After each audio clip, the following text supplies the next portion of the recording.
Mr. Azrial, who's joining us in order to know more on this. Sir, thank you for speaking with us here on NDTV. The ceasefire that hasn't even stayed in place for 12 hours after Donald Trump claimed that this will be known as a 12-day war. What do you make of this, one step forward, two steps back that both sides seem to be taking?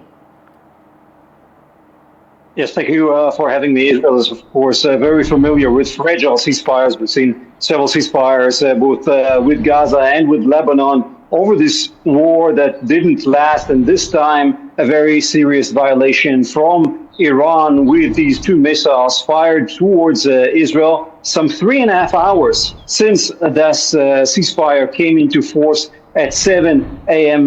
This morning. We did see some launches right after 7 a.m. as well, but Israel was ready to contain these launches. However, 3.5 hours after the ceasefire, two missiles, there's nothing to be taken as a misunderstanding here. And that is why we are getting the very harsh responses from Israel, both from the defense minister, Israel Katz, from the chief of staff, Eyal Zamir, both vowing to respond forcefully in Tehran in response to this violation of the ceasefire. Look, after 12 days of hostilities between these two countries, there was hope that this ceasefire would last. That's certainly under the agreement, or we don't know the details of this agreement, but at least under the declaration of President Donald Trump. And we did see this morning,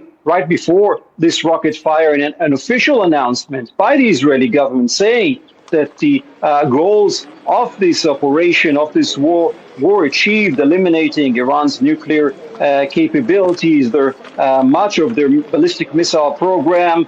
However, we see that the ceasefire does not last. Two missiles that were fired just an hour ago, and Israel promises to respond. What we don't know, again, is what are the conditions of the ceasefire? What did Donald Trump promise Prime Minister Netanyahu when it comes to Iran redeveloping its nuclear program? Guy, if I can, if you can hear me at this moment, I'm standing right here in Beersheba, where, of course, that unfortunate incident where the missile at this apartment took a direct hit and 4 people died. Like you are describing, just an hour back, we are also picking up the same 2 missiles were lodged over northern Israel, and though both of them have been intercepted, but the fact is now the IDF chief has come out and said that there will be a very, very strong retaliation to this provocation. Does this mean any hope of that ceasefire is now completely over and we are once again in the escalatory ladder as far as the hostilities are concerned? I wouldn't hurry to bury this ceasefire. However, Israel, when it comes to explain this ceasefire to its citizens with this violation, has to show that it is responding to this very serious violation. I think that in order to resolve this, we will have to see another intervention by U.S. President Donald Trump, urging both sides to stop the hostilities. And you can expect him also to support the Israeli reaction to this violation. Having said all of that, Israel does want to see the end of this escalation. Israel says it has achieved all of its goals so far over those past 12 days. Israel does not want to see a long war of attrition with ongoing missile fire towards the Israeli economy that could really cripple its economy. So Israel will be looking for some sort of a peaceful solution to this, and yet has to show to the Israeli public that it is responding to this violation, and with great force. We will have to see what sort of reaction comes out of Tehran. You know, like you were also pointing out, and we have been seeing since morning as well, a lot of chatter where, opposition leaders and others, those who are saying that why was this ceasefire announced by United States? It should have been, clarity should have come from the government of Israel, from the Prime Minister's office. And also, is there a sense that possibly President of United States may have jumped the gun without getting into the finer details of the ceasefire agreement? He just went on and announced it hurriedly with, right now, little or zero impact on the real situation between Iran and Israel.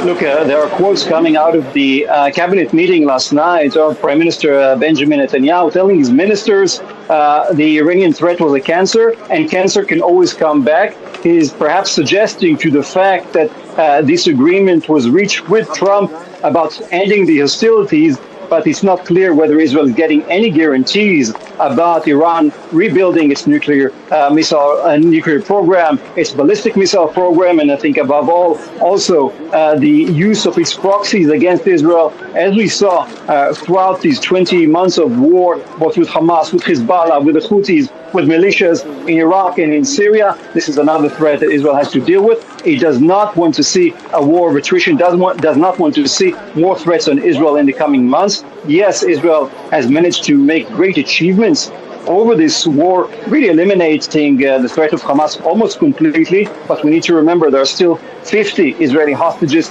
at the hands of Hamas. There is still no political solution that Israel can agree to. I can remind you that this entire war started on October 7th as Israel was nearing normalization with Saudi Arabia. That is also something that is very important for Israel. Should this war with Iran come to an end, we are expecting to see a development on that front as well. And that is another reason why Israel wants to end this war and still has to show that it is responding to the violation. Okay, in conclusion, let me ask you this final question, and before I let you go, Guy. Like you said, that Israel wants, a quick resolution as far as this conflict is concerned. Do not want another long-drawn Gaza sort of a situation, when it comes to the hostilities with Iran.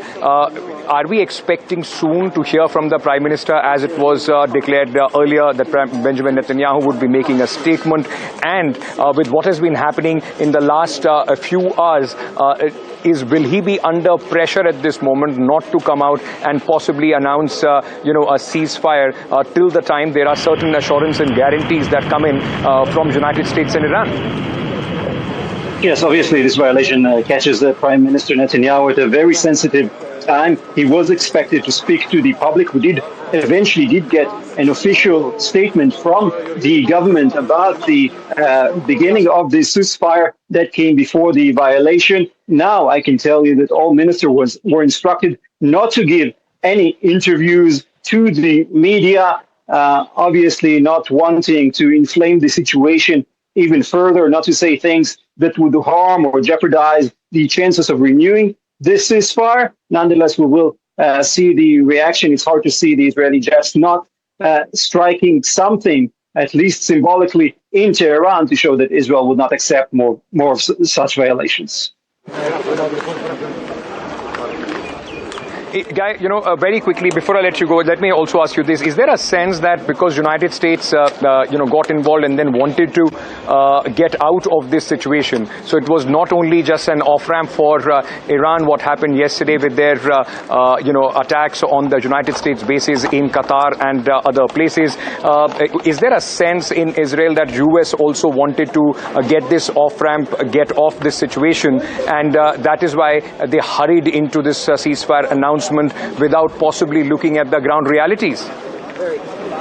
Absolutely. Look, President Donald Trump announced that he is not looking to start new wars, and yet he found an opportunity in the fact that Iran prolonged the negotiations for a new nuclear deal with Israel, beginning this escalation, and eventually this was a good solution for Trump as well to just destroy those major nuclear facilities. Nonetheless, he wanted a quick end to this war that was a mutual interest of Israel and Iran at that stage, and that is and it does raise the question as to why Iran chose to fire those missiles, jeopardizing this ceasefire that it seems like all sides wanted right now.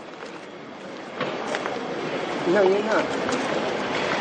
Guy, thank you so much for speaking to us here on NDTV. That's, Guy Azrial, who was he's a correspondent with I-24, speaking to us, trying to give us a sense of what is happening, as far as the political understanding of this crisis is concerned. But before I go across to Divya, once again, very quickly, let me tell you that at this moment, in fact, after the clearing of operation from this building, which took a direct hit, is being done, and this building behind me here in Beersheba stands a testimony to the cost of war that has been inflicted on the people of Israel, and I'm sure the people of Iran, where retaliatory strikes from Israel has also taken place in the last 12 days of hostilities between both these regional powers.